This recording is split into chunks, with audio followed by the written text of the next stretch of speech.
Can never go wrong with chicken tenders. True. Welcome to Absolutely PlayStation and Steam Gamers. My name is Benny. That is Dylan. And who the hell are you? I don't know. Who is that guy? Who are you? What are you doing here? It's me. Where's our Dan. usual news podcast people? I have no idea. I was just in this call, and all of a sudden you said hit record.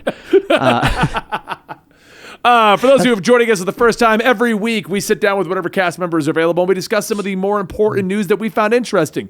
Today's topics are going to be about Halo Infinite's multiplayer story and Ubisoft removing fan-made maps. And that's about it, because E3 just happened. And there's nothing else. Like, I have a list here. I've just, you know what? I'm going to shotgun. Those are going to be the two big topics. I'm going to shotgun the rest of these, and let's just see your reactions to them, okay? Okay. Pokemon Go Fest 2021 is going to bring back most legendaries plus new raid achievements. Wow.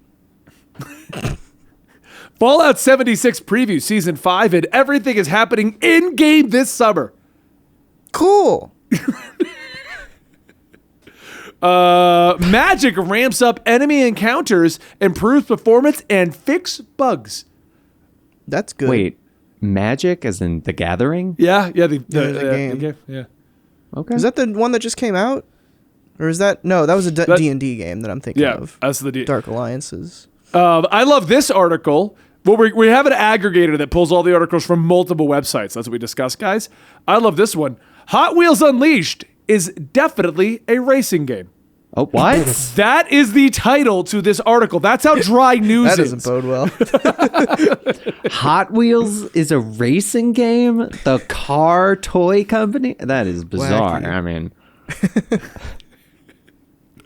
I mean... Star Citizen previews its latest alpha. I didn't realize that was still going. I remember hearing about that back in college.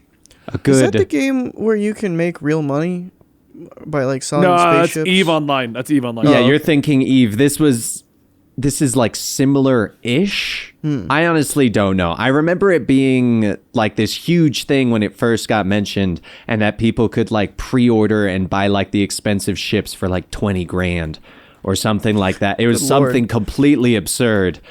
And then like I never heard about it again. I'm like, what are those people doing without their money that they bought this digital thing that doesn't exist in a game that doesn't exist? But well, I mean, I'm glad at least they got their alpha finally. Yep. Apparently, no, it's the latest alpha. They've been in alpha for a while. For centuries. Ion Classic is out, and apparently there's a pay-to-win exploit. Go figure. Oh, great. Love those. And Dungeons & Dragons Dark Alliance came out, and it's getting terrible reviews. And I watched it and didn't play it, and it did not look good. I thought it looked fun, but that sucks that it's getting bad reviews. I feel like I was the same way with Biomutant, because that looked fun, and then it came out, and apparently it's bad. So I've heard bad things. I played it. It's not terrible, but it's not good. That's the problem I had with it. It's like I'm playing it. I'm like, I could be playing so many better games. We're at a day and age where there's so many good games that I haven't even gotten to because so many come out. You know what I mean? Like, and that's kind of like with games being as expensive as they are, which I'm not advocating for them being cheaper, but like it's tough to spend 60, 70, 80 bucks on a game that's like when you could go and play, like, save up and play something that's actually good, or just play something from a few years ago that's pretty good. Exactly. Just spend $5 on a used game that you know is good. Yep. Yeah. So that brings us to our two big topics that we thought we'd be able to talk about. Halo Infinite multiplayer will be an evolving storyline that begins with us returning to Reach. So this has been described as the first season of the multiplayer is going to be called Heroes of Reach. Players will be able to customize their own Spartan to look how they want, which is a huge part of the journey. Never really considered character customization to be a selling point, but okay. But it's more than a personalized avatar. It will give you a deeper connection to the overall Halo-verse that is vital to the experience. What that tells me is I'm going to be role-playing as my Spartan, and I will call you all jabronis, just because I feel like that's what my Spartan would do. Okay. I'll take it. When we do course. our Halo adventure with Shank, I'm going to call you a jabroni the entire time, Dylan. Okay? Sure. That's fine. Could be worse. It could be worse. Trust me. I've got much worse names I call all of you behind your backs. Oh, good. At the center of our plan is a goal to deeply root your multiplayer character into the larger Haloverse and give them a vital, active role in the Halo story moving forward. How exactly we're going to do this is in the seasons and years ahead, while we're not ready to share the details. But we can share that we picked Heroes of Reach as a seasonal theme for specific reasons. Reach has a rich history. It's a key location for Spartans of old and a focal point for a new generation of Spartans preparing to wrestle with the perils and mysteries of a galaxy that has been fundamentally changed after the events of Halo 5. They're going to basically do the main storyline, Halo, and then an ever-evolving storyline, which to me sounds like they're doing Destiny. That's exactly what I heard. Which I find hilarious because Destiny's lost a lot of its key people to go back to 343 to make Halo. And now it sounds like Halo's like, well, you know what worked for Destiny? A core game that came out, and then they just did seasonal content for a year. Let's just do that. It sounds more like Fortnite to me.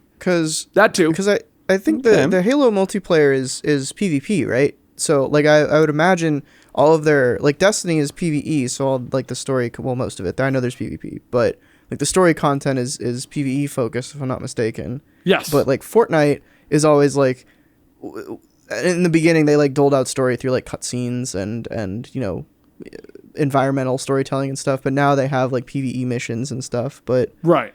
that seems like the model now. It also kind of reminds me of Titanfall, like the original Titanfall, how they did story, which was kind of not great. But like I don't know how they're gonna, because do you think it's just going to be like cutscenes at the beginning of each season, and then it's like a very loose story, and you can read like that? Yeah, that would be codices and Fortnite. stuff? Well, Destiny's moved in a direction where every week is a big story drop to progress Right. the story. So I don't know. Both models seem to be working. Destiny's getting praise for how they're delivering the story finally, because every week there is something happening, and it holds it over for the entire season, so you can play catch up without a problem. Fortnite also I love the way they do their story as well, where it opens with a big bang, ends with a big bang, and in the middle of the season, things happen, and we just see it happening. It's a cool way to do it. So I don't know which of these two I'd prefer, and I don't know which they're going for. They're being very vague on it, just that the season will progress the story of your avatar. And I joke about that being a selling point, but I am always excited. I mean, one reason I've stuck it out with Destiny and Final Fantasy XIV is it's my same character goes through all these adventures. You know what I mean? Like, I've been Kitsu, the little dragon girl, since Heavensward in Final Fantasy. And anytime I jokingly think about changing the character, I just can't do it, because I've been that character this whole time. You know, You are that character. Like it's not even like a character I am a anymore. magical dragon girl. You heard it here, folks. Dylan, superimpose Kitsu's face on mine now, and If you send me that photo, I will do my best. what do you guys think, though? What would you prefer? Let's go with that route, because I don't think either one of you really participates in either of those two game story styles. I would prefer Destiny style. So I really like that it's Heroes of Reach, because I really enjoyed Halo Reach. And I actually read the novel Halo Fall of Reach. It's one of like the 6 novels I've ever finished. So I really enjoyed it. And I think it would be really cool if it was more Destiny style, where you can feel like you are that Spartan. This is your Spartan. You're not Master Chief. You are this Spartan. And I actually really like that idea, because that was something that I thought was kind of cool in Halo Reach. Was that there were different Spartans that looked different, that had different roles in the company. Like they were individuals. It wasn't just strong soldiers that could swap out their weapons. Like there was, if I remember right, there was like one that like had like a bloody like minigun, where the other ones were more like stealthy. And I think in a Destiny manner, where it's got a little more I can't quite think of the word, but I think Destiny style would work a lot better for it and the Halo franchise. Plus the fact that, like you said, some of the Destiny people went over there. They know what they did at Destiny. They know what worked. They know what didn't. They can use that and translate it into the Halo universe. So I'm hoping for the Destiny style. It sounds awesome to me. I'm definitely going to be making my own Spartan. Like that sounds. I mean, we're really all going to fun. be playing it. I can tell you right now. And the fact that you can play a PC crossing over with Xbox, I'll be in my theater room. You guys will be in your PCs. It'll be great. Mm-hmm. So Yeah, I don't know which one I prefer. I think I'm on the fence, but like leaning towards the kind of the Fortnite approach, just because it makes more sense to me. I have a hard time wrapping my head around how they would do the Destiny one without like confusing people, because you have like the single player campaign that you buy, and then the multiplayer thing. Like every few rounds, are you gonna, or like at the start of the season, is there like a PvE match that they craft specifically to like kick off the story, or is it just going to be story that's like told like Titanfall, like through dialogue while you're playing certain PvP matches? I don't know how they would do that. Do you remember how Reach handled its multiplayer back in the day? I was a little child. I was played gonna say, I Reach's might be multiplayer. dating myself with this, but Reach kind of kicked off what Destiny does now, where the story and the multiplayer, every week the multiplayer had options to rerun certain missions. So it could very easily, because it was like a PvE element in the competitive multiplayer where you could just rerun missions with buddies and get some credit. So they could very easily do something similar to that for the sake of the story, where it's like, hey, here's a mission, grab your buddies, you're going to run this mission, and over here's the normal PvP kind of a thing. Even Fortnite throws in once in a while a single-player mission. We did it last season, right? Where you were Jonesy at the beginning, and you turned into a butterfly and then cycled through all the characters. So they could very easily do something like that. And that's what Destiny does with its story, where it cycles it into PvE. Every week there's a new PvE map, and then everything else is kind of spread across the stuff we already know. So it all comes down to how they're really going to handle the multiplayer. Is it going to be hardcore PvP, or is it going to be a la Destiny, where you could rerun certain single-player maps and we can do things together and have a fun time? Overwatch does that too, where you guys get, they'll run the old-school PvE maps again, and then we all hop out and goof around. So right. I guess who knows? Yeah, I could see that. I think it would be, because I guess my confusion is like, because the way that they kind of pitch the multiplayer is, it's just like, it's the multiplayer that's always been with Halo, but it's free this time. That's the big change. But it seems like if it's going the Destiny approach with its story, it seems like the multiplayer is a much bigger deal than it would otherwise be if it was something that's more like a backbone that like Fortnite has. But like you're saying, like with Destiny's story having like constant updates, and it's a PvE focused game, so it can allow for that more easily. Like if that's what Halo's multiplayer is and it's free, like this is a much bigger deal than was like everyone previously thought, I guess. But I don't know, maybe that's how the it's fact been that they're for a being while. kind of vague on it, though, makes it kind of like, Right. well, we're going to see when it comes out, because they haven't told us anything other than story's going to develop and it's free and you can create an avatar. Mm-hmm. That's what we got right now. So, all right, other big topic of the day, and this is going to lead into a bit of a different discussion with it. I can tell you that right now. But so Far Cry 5 has an arcade mode where players could make their own maps and then players could play them. Somebody has gone ahead and recreated every level from GoldenEye 007 all the way back in the N64, recreated them all in Far Cry. It's taken them 3 years, over 1,400 hours of work. Ubisoft came in and took them all down, claiming copyright infringement, that a claim came through. Now, obviously, if you look online, the general reaction is, oh my God, evil corporation, they took away our this work this guy did, blah, blah, blah. But I think you need to look at it from a larger point of view. Let's look at it from the copyright infringement. 007 is owned by Activision, or I believe Activision. It's not owned by Ubisoft, is what it comes down to. You know what I mean? Right. So they may not have even had a say in this. Somebody may have come in and been like, hey, that's our game.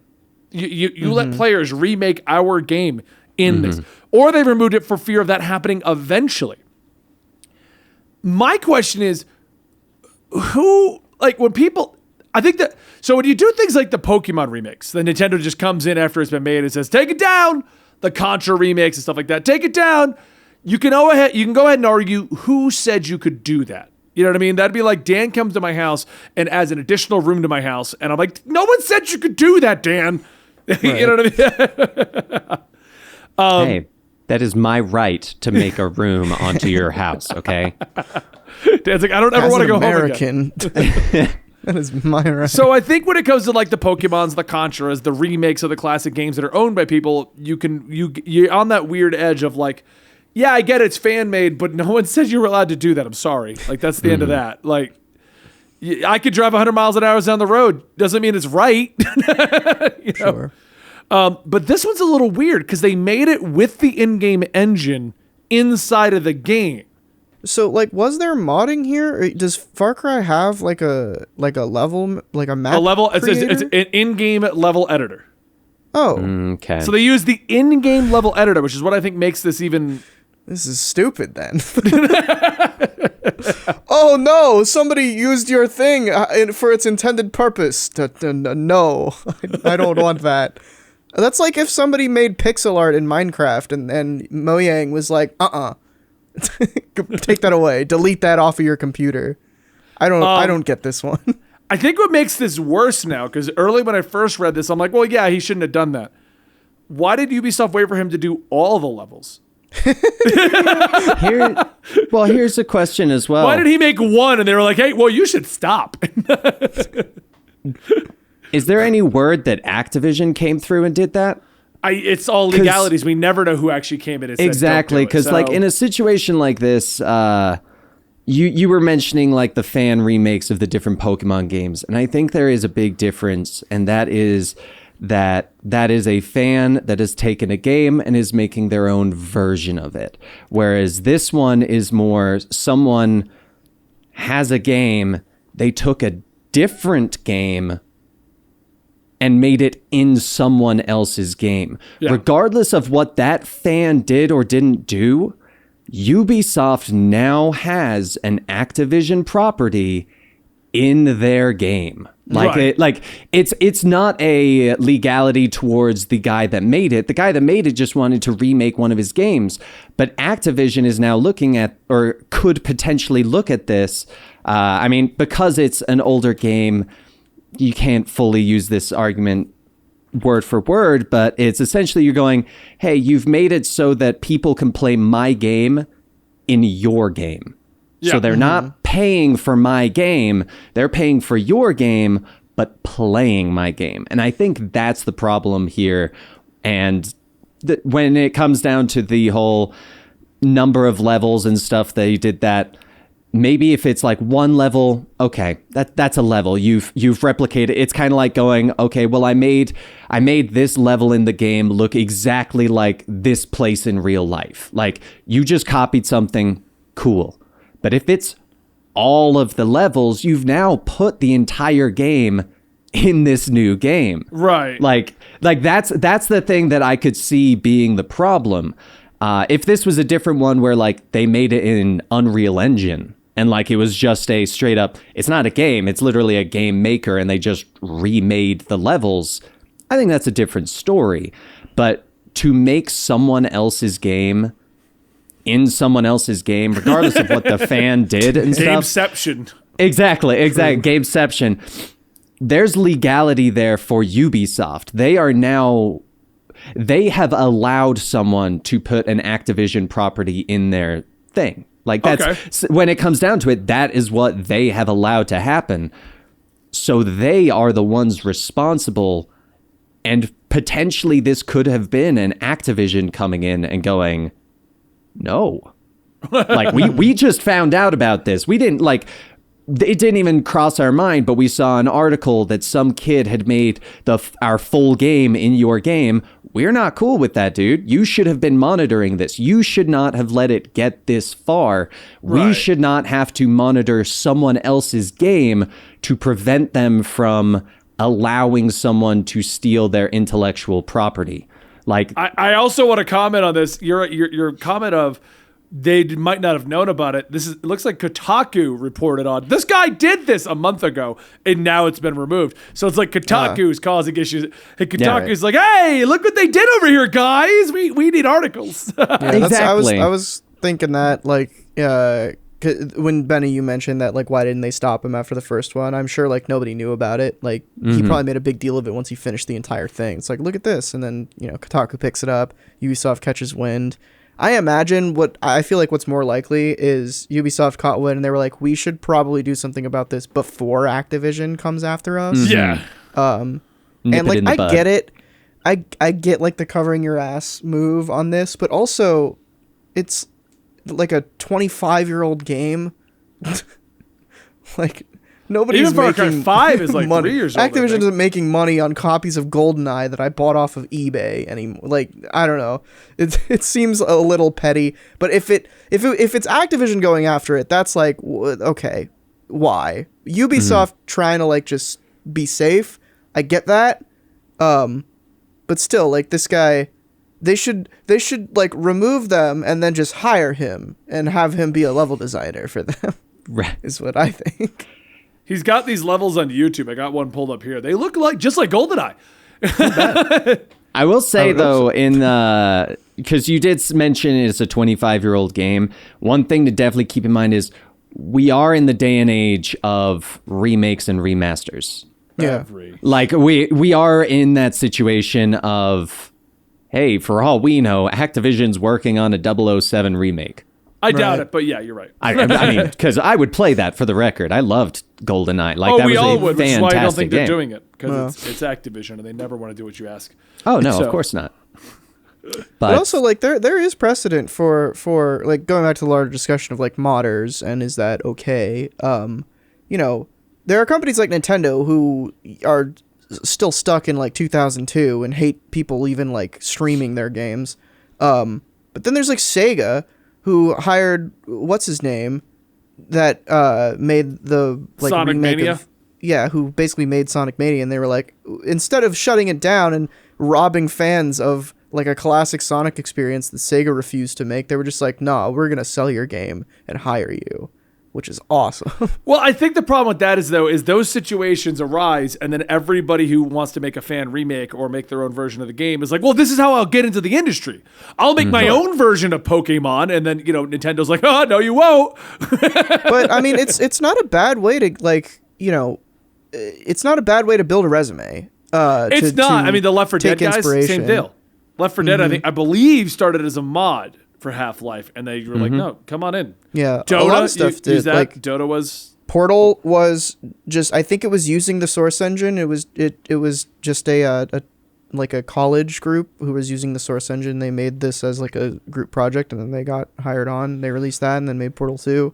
Yep. TF2 or Team Fortress 1 was a mod of Half-Life, and then Team Fortress 2 happened because of that. So, like, I know these are, like, older games, but I don't know. I feel like most people just see, not most people, but, like, certain companies like Nintendo see modding and, you know, fan remakes or fan reimaginings of games as copyright infringement. Like, their lawyers just see that and nothing else. But really, like, what you should be seeing is, like, talented people who love your games and would die to work for your company, or, you know, just see it as free market research. Like, if a certain mod is being downloaded a lot, there's probably a reason for that. Mojang did that a lot with Minecraft. Like, a lot of Minecraft's most popular mods, like, kind of shifted their focus. Like, I remember Mo Creatures was one that way back in the day was probably the most popular Minecraft mod, just added a bunch of creatures to the game. And I believe they hired the guy who made it and then started introducing, like, a bunch of creatures. And I think that's how horses got into the game, because horses was, like, the main thing in that mod. And, you know, there's tons of examples of it, but it does work. the But I cool think the move. problem is the general consensus of the gaming community is like, no, let people do whatever they want. And people need to remember, at the end of the day, companies own these. And like, if Ubisoft just wants to say, nope, you're done, fine. If they want to hire you, fine. I mean, I think WoW Classic did the same thing, didn't they? They hired the guys from that server. Yeah, from Nostradamus or something. Yeah. The So private it does server happen. You're not and- wrong. But I think people see these outlier situations and they're like, oh, that should be me. And then that creates the issue we have now where people are arguing about this whole thing. I think, so one thing I want to say is, like you were saying, the modding, they made these other games and they eventually became other games. I think a big difference there is there's making a game versus complete plagiarism. Yeah. Sure. Like there's making your own property. It's basically kind of like if you grabbed a song and if someone replicated the song, copyright infringement. You change it up, it's a parody. Covers a different law. It's a completely different thing. But the Pokemon one, I'm glad you actually mentioned that one because I feel like Pokemon's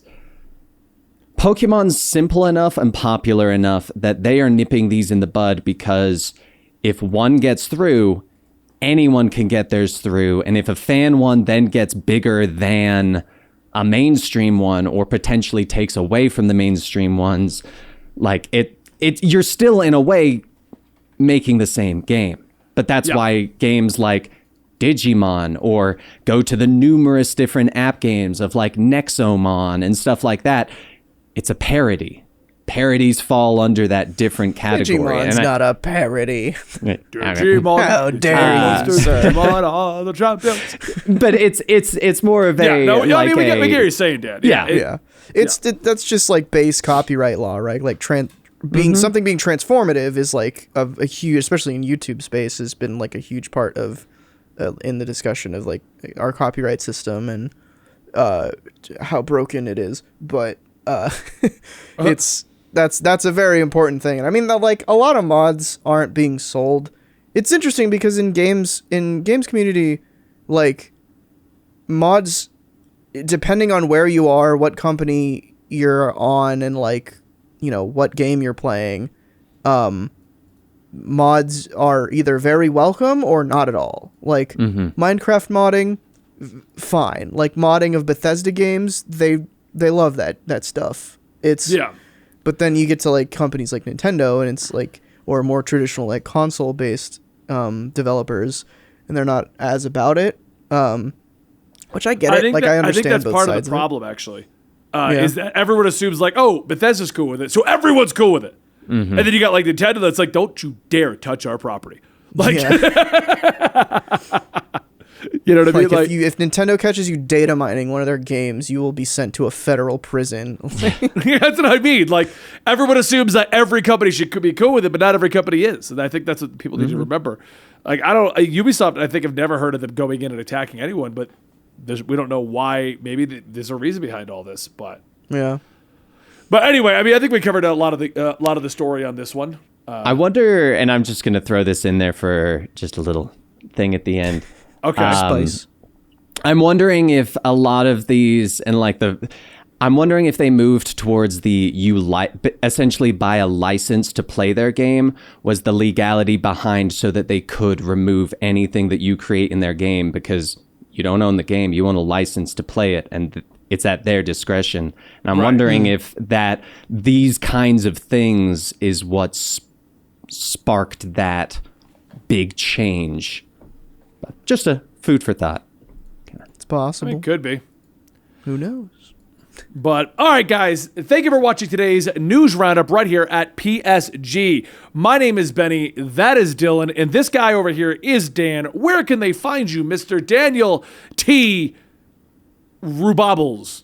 They can find me over on Twitch at twitch.tv/Silu91. I've played Apex over there. I've played Pokemon. I play a lot of things. Come check me out over there. I'm also Dante Producer on Twitter and Instagram, even though I don't know why I promote that because I don't really post anything over there, but I am over there. Cool. So, I mean, and for the record, we've talked about bringing Dan in to talk about his love and passion, app games. Yui needs more friends. I mean, that's just it. Like, everyone gets into the gaming office. We all just sit around talking about every game that Huey's in the corner like, sorry, guys. All right. Thank you so much for watching us. We'll see you next time right here